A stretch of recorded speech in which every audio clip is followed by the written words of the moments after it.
Have you ever had a money or career question you really wanted to ask, but didn't know who to go to or just felt uncomfortable even bringing it up? You're not alone. Talking about money can feel intimidating, even scary. And that's exactly what I'm trying to change. That's why I created a free virtual coffee chat, a casual, no pressure 20-minute conversation where you can bring one thing you're wrestling with and we'll talk it through.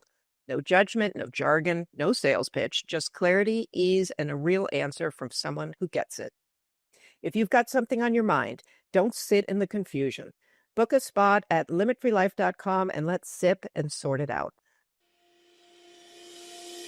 Hey there, and welcome to Money and You. I'm Michelle Perkins, your host. My search for more fulfilling work led me to career and business coaching, where I stumbled upon a game-changing discovery. Money issues often start with our mindset and habits. You see, our relationship with money is the key to overcoming those frustrating financial obstacles. As an entrepreneur, coach, and problem solver, I'm passionate about helping you create a great relationship with money. Because, turns out, that's the foundation for a limit-free life. Each week on Money and You, I speak with amazing guests about all things money, mindset, practical tips, and everything in between. We're here to give you new insights, education, and empowerment so money can be one of your favorite relationships. So join us for some lively conversations and let's transform your financial life together. Hello, and welcome to the Money and You Show. I'm Michelle Perkins, your host, and I'm very excited about today's show. And I think you will be too. This is going to be a great show. We've got two guests today, and they've written a terrific new book called Beyond Breakeven. And we'll get into all of this. I'm going to bring them on in a minute, and I'm going to tell you a little through their introduction about what we're going to talk about today. So what if Social Security is not a safety net, but your sharpest tool? Today's guests, Russ Geiser and Mike Hayflick, are co-authors of the #1 bestseller Beyond Breakeven and the duo behind Retirement Income HQ of America. They shatter the industry's simplistic and too often used break-even analysis approach and show couples how to cut lifetime taxes, protect their surviving spouse, and avoid dollar cost ravaging by treating Social Security as a core asset, not a coin flip. If you want a plan that gets you through retirement, not just to it, this show is for you. And I want to just throw in a caveat there because for people who are hearing this and saying, oh, Social Security, too far away, I don't need to think about that right now. One of the things that I've learned is that you want to be aware because most people are kind of caught off guard when they get around the age that they can, engage in Medicare or Social Security. And then surprisingly, there are a lot more decisions to make than you realized. And so I love the idea of having these two on for my age group who's already talking about this, but also for younger people who really should know more about how it works. Just like everything we talk about in the world of money, so much is just left to us to figure out. And oftentimes we figure it out a little bit late in terms of, how we want to plan. So without any further ado, I'd like to introduce Russ and Mike to the Money and You Show. Hello. Hey, Michelle, how are you? Thanks for having us. I'm Hi, Michelle. great. And hi, I'm so happy that you guys are here because this topic is on my mind all the time. I have friends talking about it, people asking about it, and I have to say, I'm no real authority on it. I'm figuring it out as we go along as well. So when I met you, Russ, I was super excited that this conversation was going to happen today. So, and you are both financial planners, certified financial planners. You really understand the world of retirement. And I find that not many have come on and actually talked about Social Security, even as a significant component of the whole picture. And so I'd love to find out how, kind of your progression in your career that took you here. It turns out we were all working in career transition. And so, please jump in and tell us kind of how you got interested in this particular topic and what your careers have looked like previous. All right, I'll start, I guess, Michelle, and I'll let Russ piggyback what I have to say. So years ago, I think when I started working with people in the financial advisory area, I had been a career changer. So before that, I was actually a teacher. And then before that, I worked in a trust plans administration area in a more corporate setting, human resources. And then out of college, if I went all the way far back, I was actually a computer programmer, system analyst. So everything I do now really is it's everything I ever learned, and my skill set really has just been so wonderful to then be in this position, because it's often about problem solving. It's often about having a system, a process of helping people. And what I found was, when people would get to the point of nearing retirement or at the moment of retirement, and the question about Social Security would come up, it seemed like everyone would have this sort of silent awkwardness to them, even me, which I admit. And it was almost like, well, what do you think you want to do? Or what do you wish to do? Or have you talked to anyone at Social Security about what you should do? And all of those were the wrong approach. And so I realized it's really, really important to have a better understanding of this. And we'll get into more detail, but a guaranteed source of income, a source of income that has cost of living adjustment, an income source that can be highly tax efficient, and oftentimes, geez, anywhere from maybe 30%, it could be all of what someone could get in retirement for income. And I just thought there was such a deficit of education and understanding. So years ago, 10 to 12 years ago now, I committed to saying, I want to be the specialist. I want to be the strategist that people could turn to. And we just think that it can make such a profound difference if it's looked at in a more intentional way, that whole choice of taking Social Security or not, or when to claim Social Security benefits.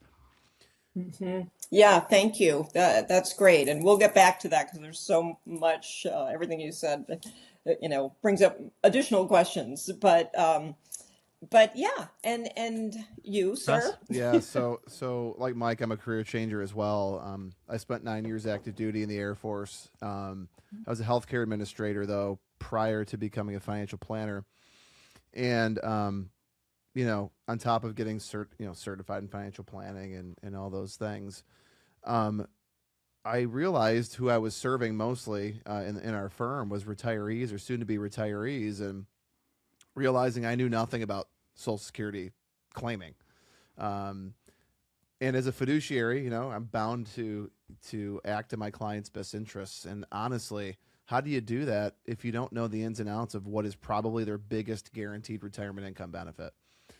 So I just felt like I needed to go a step further, and I knew Mike in our office was certified in the space, and I kind of brought my concern to him about that. And, I got certified in Social Security claiming strategies like we both are and have been for a while now. And we kind of just ran with it from there. We're like the Social Security nerds at this point. And Really, we are. for sure. But it's not insignificant to many people because, we have many client households who have over 6 figures of Social Security income coming in. Right. So, Right. yeah, it was just really that understanding, I don't know enough about it, and how do we actually incorporate this in a plan and look at it as a piece of the puzzle and not just in a silo, which is traditionally in our industry, I think, the way most people look at it. When do you think you're going to die, and when will you break even? And they miss or don't know even maybe about the rest of the benefit and how it actually works.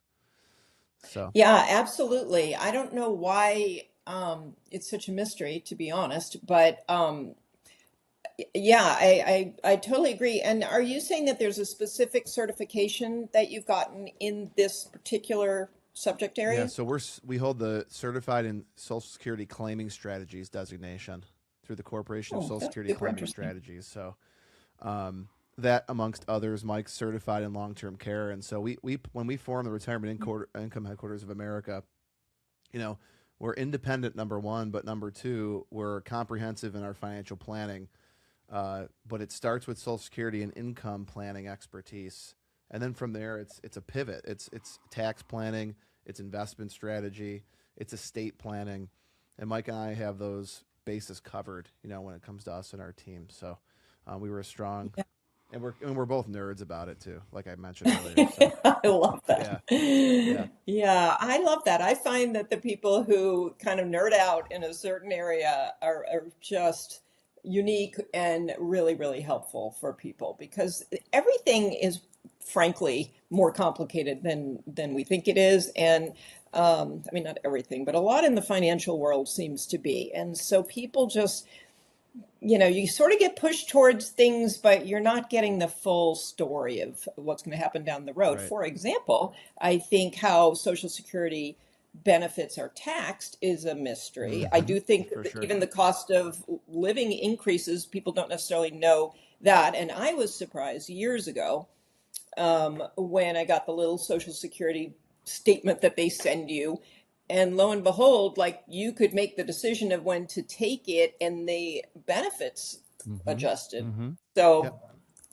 I really want to talk about that a bit. I want to talk about all of this, but I that's where one of the big decisions comes in. Should I take it as soon as I'm eligible?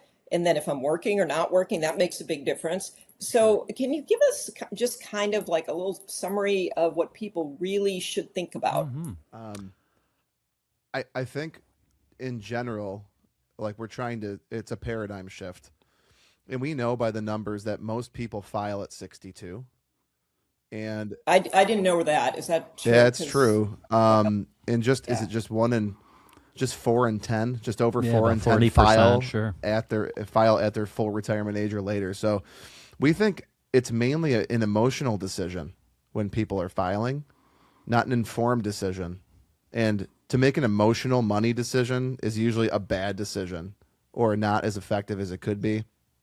And so it's our goal. Like, we're not proponents of filing early or late, but we're proponents of truly understanding how it fits into your retirement income plan and how it can increase your liquid wealth, meaning you use less of your own liquidity to fund your retirement. It's what it's all about. So we're shifting the paradigm there, and we want people to make informed decisions. The taxability of it, because you brought that up, I think first. We're teaching a workshop here in Jupiter, Florida this evening, and we teach these all over the country, and we do probably 25 or so a year. And I always will say, is Social Security taxable? And the answer is, it depends. Now, the most it can be taxed would be 85% of the household's benefit that's coming in would be considered as ordinary income for income tax purposes, to as low as 0. So anywhere between 0 and 85% of it will be considered it for income taxes. And it really just comes down to how much other money you make. Okay. So if your household income is heavily weighted in Social Security income, the more tax efficient you'll be. But we can run those numbers and we look at them annually with clients because it's important to tax plan around that, right? What other decisions are driving up the cost of your Social Security benefits? So it depends on that. Yeah. Yeah. And I would say this, Michelle, backing up just a moment. When people get the letter from Social Security just as they approach age 62, we say it's an invitation to get an income stream and to start it and get it for the rest of your life. But we don't see it as an obligation, right? So, I mean, let's face it. If you get a letter that says you are now eligible for an income stream from the United States government, it's pretty enticing. I mean, we admit it is very enticing, right? Many people would say, are you kidding me? Like I paid that payroll tax, the FICA tax all these years, and now I could actually get something out? How is it? I mean, that's a strong urge to say, of course, like, why would I not do that? However, that's the very first moment you can take. And if you do take, it's permanent at whatever level you've started. And we know that the difference between age 62 and age 70 claiming is a 77%. We're certain it can be a minimum of 77% more money or income coming in at age 70 than if you chose at 62. And again, we're not advocates of one thing or another, but there are so many other factors than just simply get it while it's there, get it because I've been invited to take it, because I'm now eligible. And so when we look at these things, we've called it Social Security optimization because, like many things, I think a lot of things are looked at in a very short time horizon. Like, I know you had in a previous life been a CPA, right? And so helping either individuals or companies. Definitely a previous one. Yeah, far long ago, yeah. And I think this is common, and I don't think it's altogether wrong, but we're always trying to find little victories, like how much can we save in Yeah. taxes to our state or our federal government, and often it is actually very rewarding to sort of feel immediate satisfaction.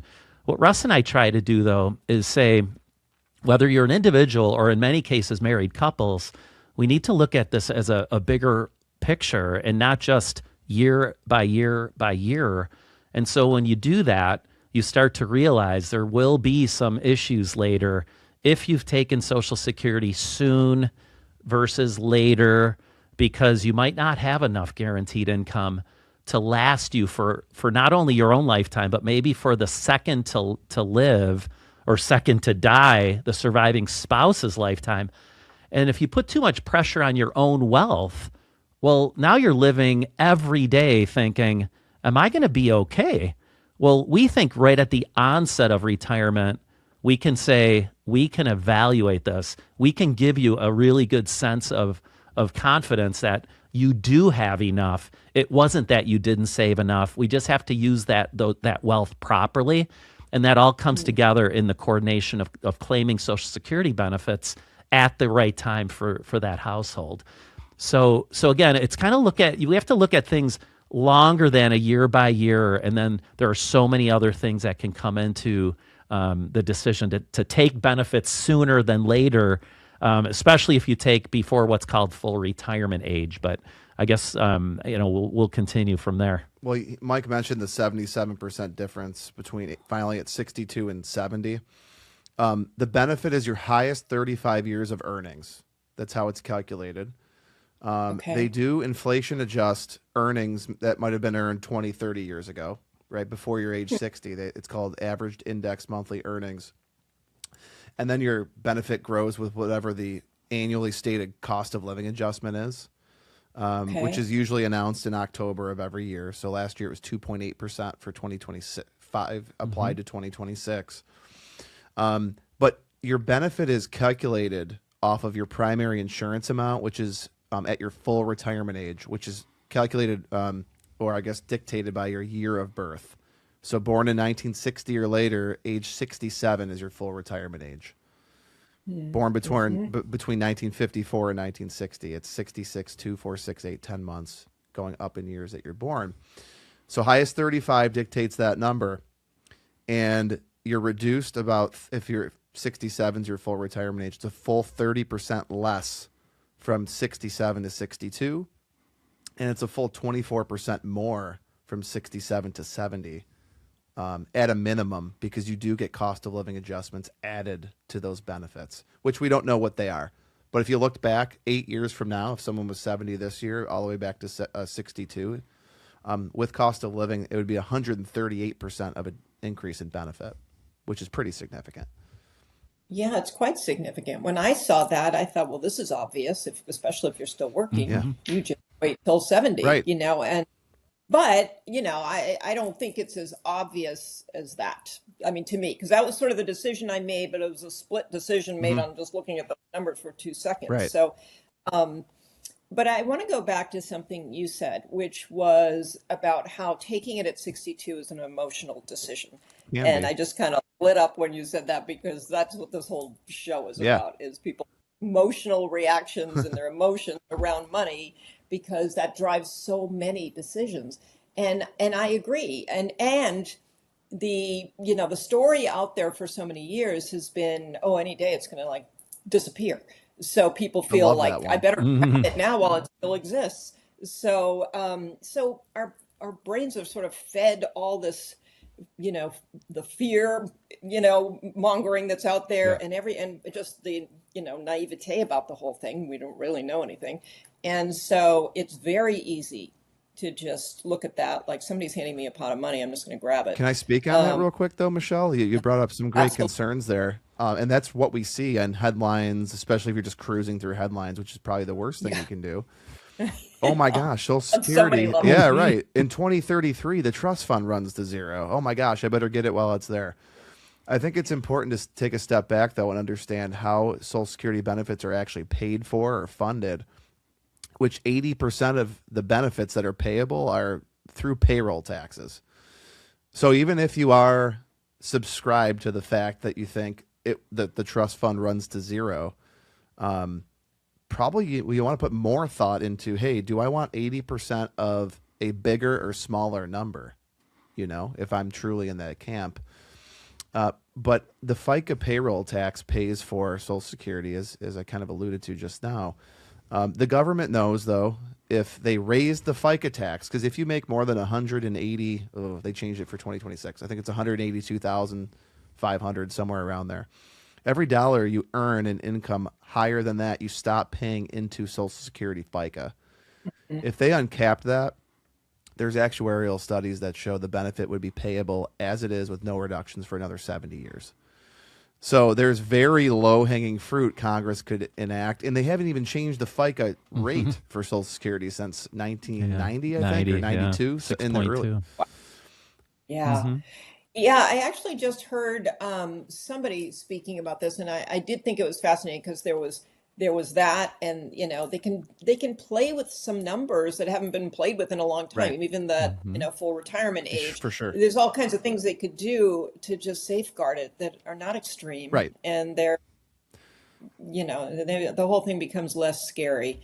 I wish somebody was out there putting that on the news, but of They course won't. they The don't. government's always acted too. They have, and I think we always wish that the politicians would be problem solvers far more than they really are, and they're just so fearful of what will be the perception of me.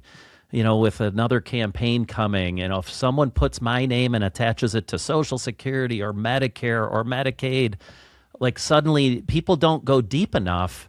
We're all too busy, and we're not committed to learning about every single topic, right? We just can't. We don't have the time. So as soon as you connect one legislator's name with Social Security, because the media starts screaming about it, they're going to say, "Oh no, you better stay away from that young man or this woman because they talked about Social Security. They must mean they want to cut it." If we'd all just take a step back and say, no, let's listen to what's your solution? I mean, I have 20-something-year-old daughters. I don't think that it would matter to them if they change the rules for Social Security now for them when they're 30 to 40 years from claiming their benefits. They have plenty of time to make adjustments in how they accumulate wealth and how they maybe choose employers. Maybe there will be pensions in their lives, So I just feel like they can do more. But again, we need the politicians to become problem solvers. And as Russ, you've said it all the time, they always have, but they usually wait and wait and wait until it's crisis level. There's too many widows Right. too that live solely on Social Security, so they're not going to just cut the benefit. They can't do it. I mean, but there's a lot of easy fixes. I think for it went up to 100 million people benefit from Social Security benefits now, like over the 100 million mark. So Yeah. incredible benefit. Well, and it is incredible, and we have paid for it all these years. No Exactly. doubt. That's It's your true. money. Especially if you're self-employed, you get to pay twice, right? Twice the Yes. 6.2%. Yep. Yeah.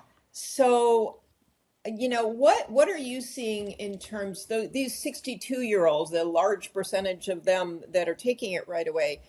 Do you have any idea what percentage are still working at that point when they take it?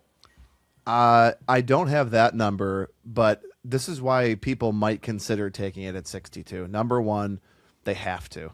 They simply Yeah. can't work. They have no savings, right? And they need to take it. I think some take it, and like we have a lot of nurses, for example, as clients, and they have a pension, and of course, it all starts with, well, what are their spending goals for retirement? So let's just say their pension and filing at 62 covers more than what they actually need from an income perspective. Then they could, Okay. it might make sense for them to claim it. And maybe they want to work some, but they just work per diem so they can stay under the earnings limit test, which, by the way, the earnings Yeah. limit test applies if you file for Social Security prior to your full retirement age. Okay. And basically, there's a dollar amount that you have to stay under for earned income. So it's W-2 wages, net self-employment income.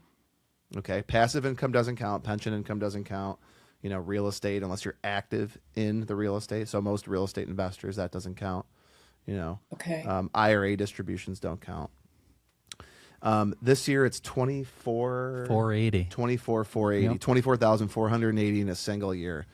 So if Okay. you make more than that, every $2 above that, they reduce your benefit by $1. So there's reductions. Okay. So if you're going to be working full time, there's a chance if you filed, you actually wouldn't even see $1 of it because you could have a full forfeiture. Mm.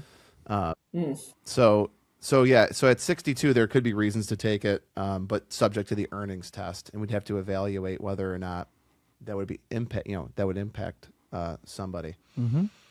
So no, I don't have a percentage, but Yeah. Yeah, and I No, scenarios. I think the others who take it, I think it's fine and it makes sense to.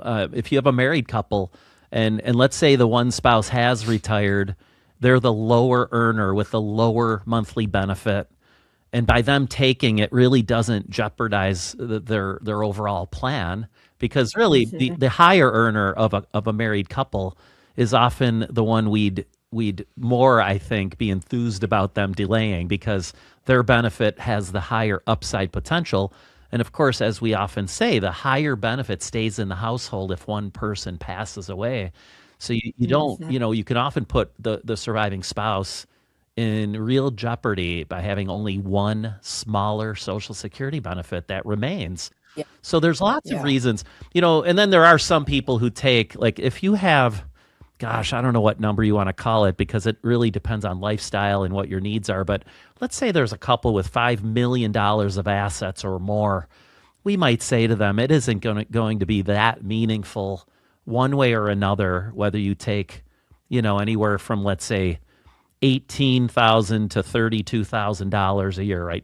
Like some difference in income, because you've got plenty of other wealth to support you and your family for the rest of your lives. It may not matter from that perspective, from an Right. income perspective or like a probability of success perspective, but it may matter then from a tax planning perspective, though, right? If Absolutely. you're Yeah. driving more taxable income when you don't need to necessarily take it, maybe there's other strategies that are being implemented in the financial plan. Again, this is case by case basis, but Right.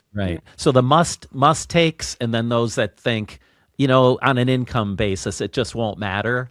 Then there's a lot of people in the middle, like so many people we talk to are in that position of it is going to be a meaningful amount of income coming from Social Security. It does matter to us that we Right. get more guaranteed inflation adjusted and can be highly tax efficient income from Social Security. So those are really often the people we appeal to because they know that putting the pieces of the puzzle together properly can literally make or break a retirement. And when I say that, I think people say, "Oh, how would you know?" Right? They wonder, and we say, "Well, because we can show you the evidence. We can show you what different claiming decisions will look like. We have proprietary software that, based on any decisions that might be considered, we can show them how much of your own capital will you then need for your 15, 20, 25, 30, 35-year retirement period, the period of time that you have told us you'd like to plan for." So we can do that like a crystal ball before they've made decisions and then decide, do we have a plan that looks viable, or do we have what we might call a very underfunded plan that you really, really have to rethink then about your decision Yeah. making?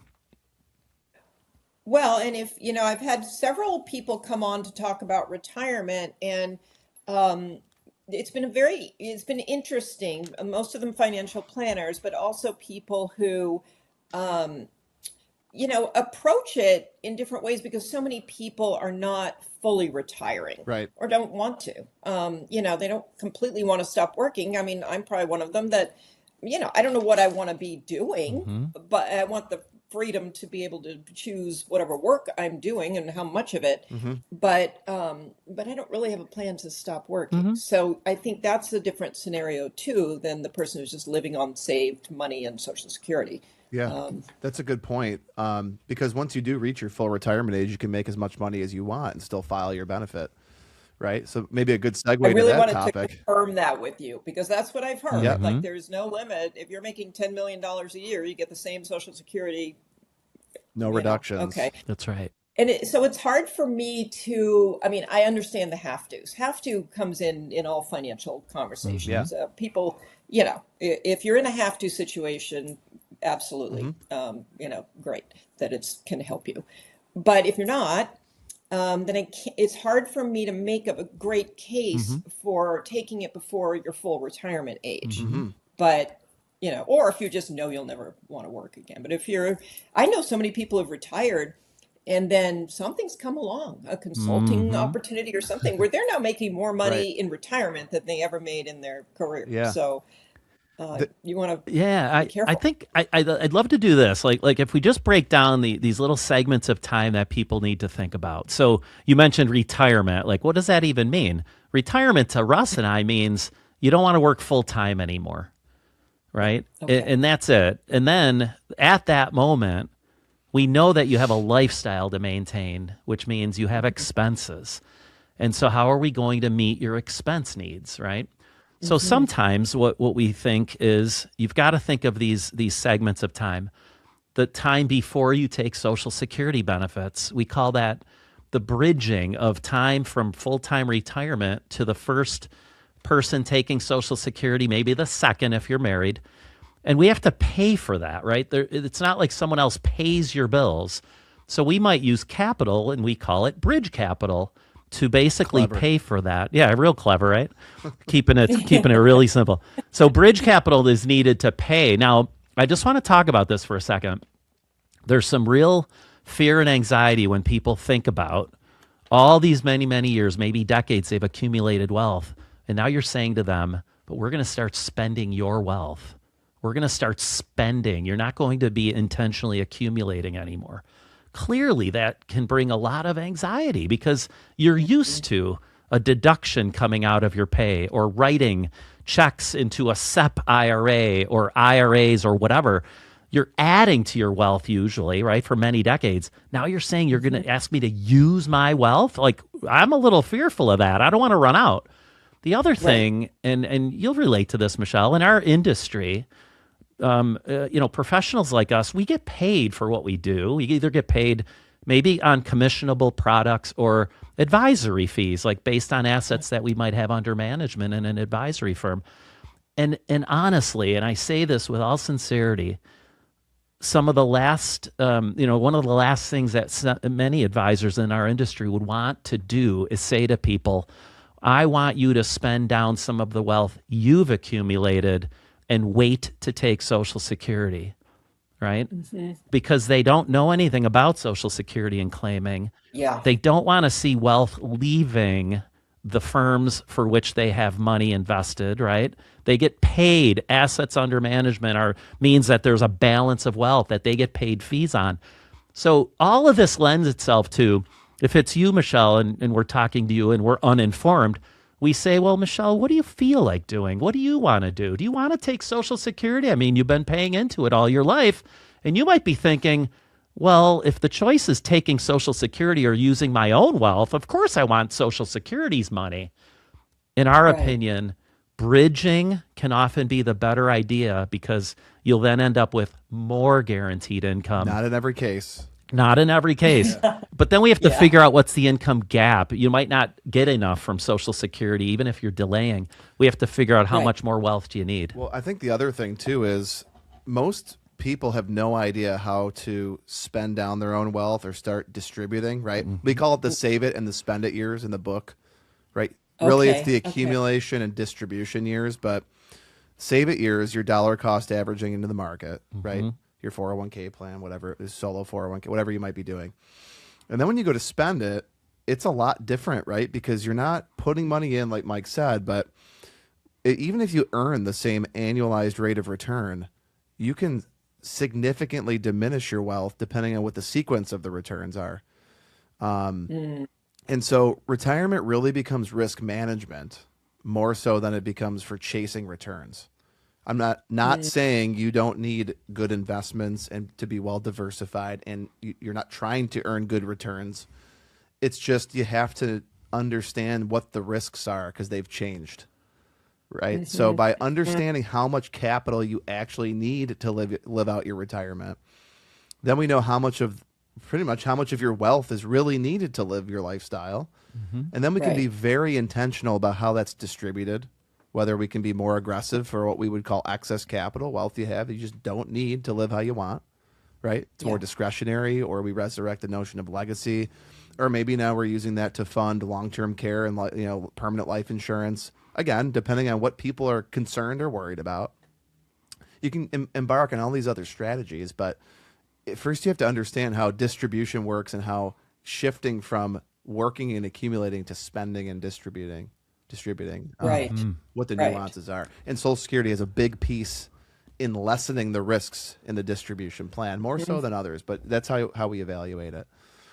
Right. Yeah, I love that. And I mean, there's strategy for the people who do need the money, who need to figure out, how they're going to live their lifestyle. Um, and maybe if they have savings, there are those required minimum distributions that were new to me until I took care of my parents and I saw those for the first time. Yeah. All of these things that nobody realizes, and which are taxed, Yeah. and then your Social Security is being taxed, I guess. I mean, I don't know the nuances of that, but so before you think you're getting a certain amount of money, and the reality is that net is going to be quite different, Well, possibly. yeah, and I think when people look at Social Security, when they're trying to talk about, and maybe they're working and they don't understand the earnings test, maybe, but they're going to invest the money, right, and get a better rate of return than what Social Security might Yeah. produce. I always encourage people to look at what they might be giving up by waiting, right, for that income stream. It's an income stream comparison, not an Right. accumulation of a bucket of money comparison necessarily. Yeah. And Okay. if they are investing every dollar, right, and they're looking at it that way, well, if they file at 62, are they still working? And if they're working, are they under the earnings limit? And it's also being taxed. Yeah. Yeah. So they're not even really they don't get every dollar that Right. they're putting in. And so we have to make the comparison based on the future income stream that we might actually need. Because the fact is, you would need a lot of wealth in a side account to produce the same income stream that you're giving up by that you're sacrificing by claiming early. Yeah. Yeah, this is great. This is so interesting. There's so many other aspects of this, how Medicare plays into the whole Oh yeah. picture. There's a lot of boy, there's so much more. But I do kind of want to, because some of that more is in your book. Yeah. So can you just kind of quickly walk us through what to expect in this beyond break even? People may not even put that together. So, what are you Yeah. talking about with break even here? Yeah, when we talked about writing the book, it was just in the middle part of 2024, I'll say. And the idea of a simplistic break-even analysis just kept coming up because that's typically what people will say is, if we ask them, have you considered Social Security and how it might be useful to you and, what kind of form of income it'll be for you? And they'd say, oh, yeah, I've run the numbers. And I knew right where they were heading. And the numbers, well, like Russ, you alluded to it, it's the when do you think you're going to die calculator that they went through. They said, well, geez, if I take the benefit at 62 versus age 66, I need to live to be 78 to break even. And that just meant you'd get the same amount of dollars out, not considering cost of living adjustments, of course, just based on the formulas, that it would take you essentially till age 78. And if you looked at 62 versus 70, it's 80.5 years old. And we know this. We can do a very easy Excel calculator or a calculation on a calculator or an Excel spreadsheet. But we'd always say, oh, but there's so much more than just that break-even analysis, especially if you're married, if you've been widowed, or even divorced. There's lots of other things to consider. So when we wrote the book, we said, that's really the premise of it. Go beyond a break-even analysis. Go beyond break-even.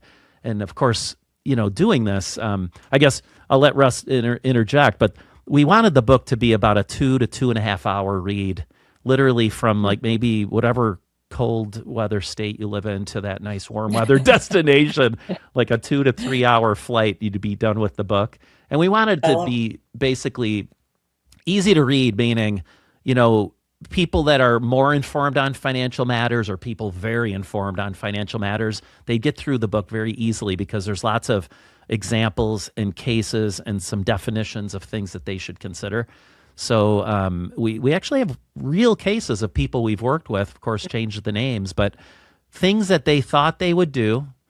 Why when after further analysis, it might have been a better decision to think differently, right? So that's kind of what you can expect in Beyond Break Even. Yeah, we use the That's power of that's story. great. The power of story. We figure, it connects easier with people. Like if you're reading it and, that applies to me. And it was cool because what we did was we had, I don't know, about 80 clients of ours actually read the manuscript and give us their feedback. And that's when we realized, based on their feedback, that really people as early as 55 should read the book. It would be useful to them. Because to start to get into that mindset of, hey, how should I start putting this all together, understanding the benefit better. And, we have, I think probably the most impactful stories we've heard are people that get widowed or have become widowed before they even have they might even be old enough to consider claiming. And there's multiple decisions to make. And an example, actually, this ties into what we were talking about a little bit earlier. Being widowed maybe early, a widower can claim a widower's benefit at age 60. Right? Now, their earnings limits apply, but it might give them the opportunity to take a step back from work, to grieve the loss of their spouse, to get that income from their spouse, and then, and then they can switch to their own benefit later. Like let theirs grow. So you're not sacrificing their own benefit. So there's just a multitude of things, but There is. And are those ideas covered in the book? Because I do think there's a lot to that too. I know people who are divorced, their ex-spouse has passed away, but nobody got remarried, and they have. My understanding is there's some ability to get that higher Social Security. Russ shares a great story. You should share this. Yeah, I'll share the story because it speaks to that. And this is in the book as well, just because it's an impactful scenario. But and here's the rule, basically. If you were married more than 10 years, you weren't remarried, or you can get remarried. It just has to be after age 60 or 60 and later. To where someone you had been married to greater than 10 years passes away, you have the option to file their benefit, the whole benefit. So I'll just give you a quick example of this, how it can work. I met a woman a few years ago now. She's a client. She was 67. That was her full retirement age. And she knew enough to say, Russ, I know I still want to work, by the way, till at least 70. And she didn't want to quit or give up yet. She knows I can file my benefit and not have any reductions in it as much as I want. I just want to make sure that, should I do that? Should I not do that? Like, I want to evaluate that. And so we have a process. We treat everyone the same. They all go through it. And it starts with discovery, like learning more. It's kind of corny, right? But discovering more about people, what their goals and objectives are. So we're helping them to try to achieve them. And I found out she was widowed.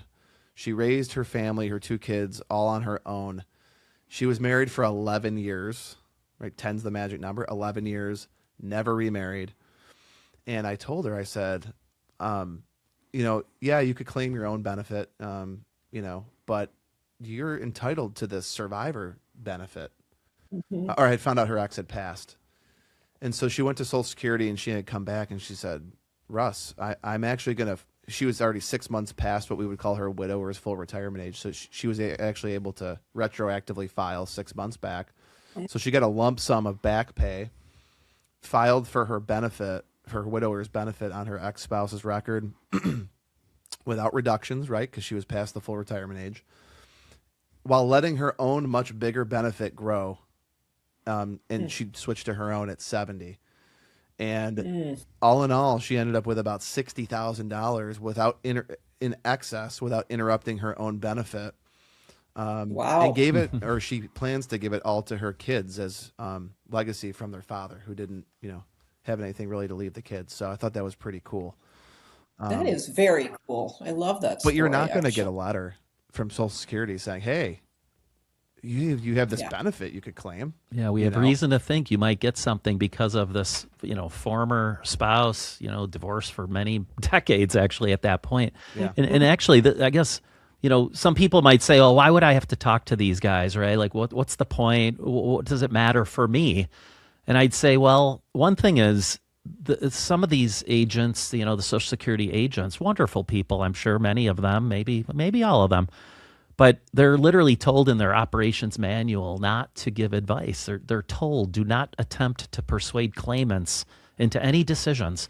So what does that mean? You think you're going to the field office in town and you think, oh, good, I'm going to get some help. I don't really understand this. I don't know what to do. And they're not supposed to help you. They're told not to.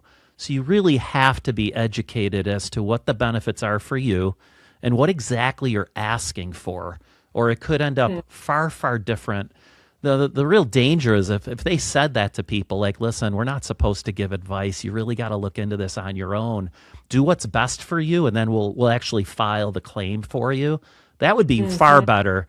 What happens often is the agents try to be good and try to be nice and try to be helpful, and they don't know all the rules. They misinterpret things. They actually tell people the wrong things in many cases. Why? Because the only experience the agents have are those people who they actually worked with. And if they never had the situations that, like Russ just described, they might not know what the rules are. So it's just really important to take this with a very intentional approach. And you just have to go down into the deepness of it once with a specialist. And then once you've made your decision, hopefully you can just live with peace of mind, low anxiety, low stress, and enjoy your family, your spouse, your kids, your grandkids, the travel you wish to do. Not be worried that, oh man, am I going to be able to make it? I don't know if I did the right thing. Like, none of us want to live that way, right, Michelle? We don't want to be living every day saying, I don't know, boy, this is really worrying me. We want to just enjoy ourselves. But if you can make the right decisions early on, then you can then have that more peace of mind. Well, and you hit it on the head because it's making the right decision. And the other thing you don't want to do is after the fact find out this information and realize you made the wrong decision and, be regretting that forever. Oh, I can say something to that real quick that might be helpful. I have like one more Okay, minute. you go ahead. So let's go. No, not for me. But unfortunately, this is such a great topic. I knew this would happen. We're just, we're going to be out of time. But please make this last comment. If you think you made the wrong filing decision, you have 12 months to rescind your decision. Okay. Really? Yes. So you can file Wow. and on the 11th month go, maybe you came to one of our workshops and went, oh no, I shouldn't have filed, or at least I need an evaluation. You can rescind it. You do owe the money back that you would have collected, but you can do that. You can only do that one time, but you can rescind within a 12-month window. Interesting. Yeah. Well, this whole thing to me is fascinating. So I guess I'm a nerd too. I don't know. We love it. Or maybe I'm just You're in the middle welcome of in it our and I don't club. know. Yeah. But please tell people how they can find you, how they can find your workshops, Sure. and certainly they can buy your book on, I'm sure, Amazon, but I think it's sold on your website. Yeah, we have so a rather- direct book website, so beyondbreakevenbook.com. You can actually get a free copy of it there, free audiobook, free PDF version, and then it'll take you to how you can to purchase a copy. Our firm's website, incomeplanhq.com. That's the Retirement Income Headquarters of America. Just call us or shoot us an email. It's all on our website to inquire about workshops that might be upcoming. But that's it. Those two websites. Easy as that. Okay. Yeah. Okay. And people can hire you privately to just advise them Yep, on all this 50 topic. states. If we're not, we have clients all around the country. Not in every state, but we can be in every state. What a great service for people. I just love this. Yeah. And yeah, so and we never even got to things like long-term care and all the other things that this is great. There's so much. So I'll put all the links in the show notes and just really pleased to have had you on and let people know, about what to think about and where the resources are. I mean, even if you know nothing, but there's a resource out there like you two who can help them, that's really comforting and helpful. Yeah, we do So, complimentary consultations, so we're happy to help Okay. whoever and answer questions. Yeah, and thanks for having us, Michelle. This has been so Oh, much fun for us. so much Thank for you. coming We're on. It's very a really grateful. important conversation. And I do hope that anybody young listening, even though, 67, 70 sounds so far away, um, and I think a lot of people, they don't know that they're going to feel potentially really great at that age and still want to be Hmm. working. And, it sounds old, but trust me, it's not. Goes So, quick. yeah. Okay. Well, again, thank you very much. And audience, thank you for listening to the Money and You show. We love bringing you this show and guests like Russ and Mike. And to keep that going, it would be super great for you to subscribe and like and review wherever you listen to your podcast. We're on all the podcast platforms. We're on the Limit Free Life YouTube channel. And yeah, please, leave us a comment or please connect with Russ and Mike if you have any questions in this whole subject area. So thank you, and we'll look forward to seeing you next week.